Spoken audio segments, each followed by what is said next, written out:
Is the Samsung Galaxy S9 still good in 2021? Well, in this video, we're gonna find out. What's going on, guys? Kalipis Tech here, coming back at you with another video. In this video, we're gonna be taking a look at the Samsung Galaxy S9 and going over what kind of value it provides in 2021. Now, before we go any further, I do wanna ask you to go ahead and hit that subscribe button. It really helps out the channel a lot. That being said, let's get into it. So this phone has a 5.8-inch Super AMOLED display with a resolution of 1440p, a PPI of 570, an aspect ratio of 18.5 by 9, and a screen to body ratio of 83.6%. We got a front-facing camera right here on the bezel, and this camera is 8 megapixels. So overall, the display quality is really good. With the Super AMOLED display, you're gonna have a lot brighter and bolder colors than you would with a different type of display, like for example an LCD display or something like that. But at the same time, despite the quality of the display, the size is actually a little bit small, especially by today's standards.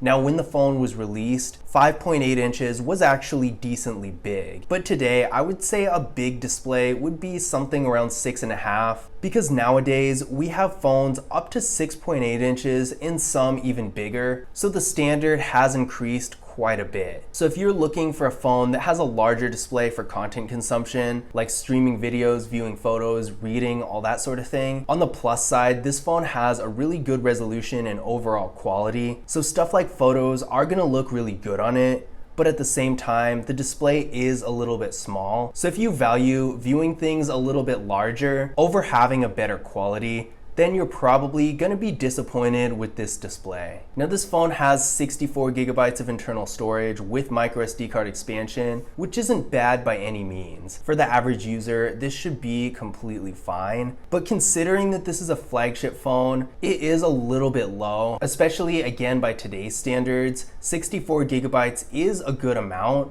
but it's not huge by any means. So if you're a power user, if you have lots of apps, app data, photos and videos, all that, then you might want to look at a device that has 128 gigabytes instead. Now, this phone has wireless charging, which for its current price range is actually really cool, because you're not going to find another phone, especially a brand new one, in the price range of this phone that has wireless charging. You might, maybe one of the more obscure phones out there, but it's pretty rare for a phone in the current price range that this phone is in to have wireless charging. So that's one flagship feature that's really cool that this phone has. That's really one of the benefits of getting an older flagship phone versus a more entry-level or mid-range newer phone. Now, in addition to that, this phone has features like NFC, so you can use Google and Samsung Pay, and lots of other things that flagship phones have that other phones don't. In addition to that, this phone also has not only a fingerprint scanner, but also face unlock, so it makes unlocking the phone really convenient. Let's go ahead and give the fingerprint scanner a try. So the phone is currently locked right now, and the fingerprint scanner is right back here, and we're just gonna tap this, and there we go, the phone is unlocked. One more time, and there we go. As you can see, it's really fast and responsive. The only thing I don't really like about this fingerprint scanner is its location. It's so close to the camera that it's really easy to touch it, and you really don't want to be touching the lens of your camera every time you go to unlock your phone. So that's unfortunately a little bit inconvenient, but as far as functionality goes, it does work really well. Now, speaking of the camera, we only got one rear camera here, which is 12 megapixels. Now, this is a really high quality camera. Take a look at this photo taken by this camera. This photo is really high quality and looks really good. The image quality itself is super professional looking. The colors are really bold and the lighting is balanced really well. Overall, it's definitely something that I would expect from a flagship device. The only disappointment about this phone's camera setup is really just the features. There's no ultra wide camera, no macro camera, nothing like that. There's not even portrait mode on this phone. So if you're looking for those more advanced features that you can do more specialized things with, then you're gonna be disappointed with this phone. But if you're taking more basic photos and really just want the quality to be there,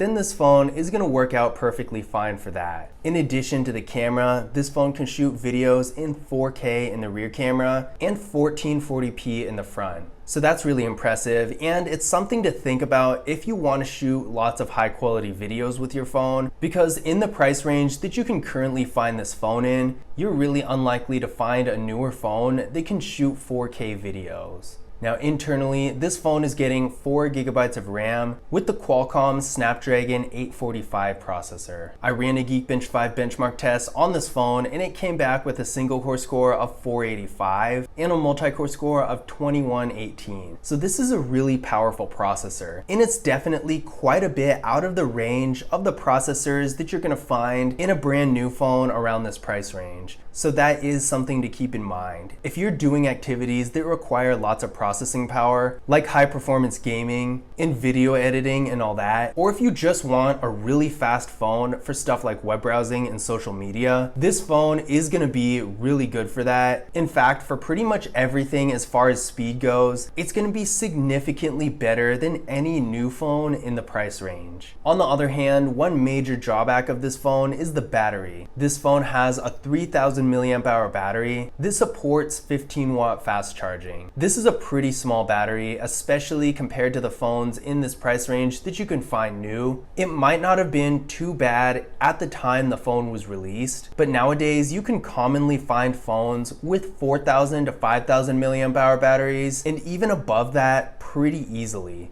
So if you're concerned at all about battery life, this is definitely going to be a deterrent to getting this phone. In addition to that, another thing to keep in mind is that this phone is honestly pretty old. Being released in March of 2018, it is getting up there as far as the age goes. So that means if you find one, even one that's been relatively unused, the battery is probably going to be a little bit worn down. So the capacity will probably be quite a bit less than the capacity of a brand new phone. Even a brand new phone that doesn't have that big of a battery is probably gonna have more life in it, just because this phone not only has a small battery to begin with, but is also pretty old in relation to other phones. Now, if you're getting a device and only planning on keeping it for a little while, maybe you have it as a secondary device for just recording videos or something simple like that, and you plan to leave it plugged in at almost all times, then it's probably not going to be much of an issue. But if you're planning on using this as a primary device and you can't be near a charger very often, but you still have to use the phone heavily, then you might want to think about this, because I don't know how well the battery is going to hold up in a situation like that. As you most likely know, this phone is pretty old, but at the same time, it does currently have Android 11. That being said,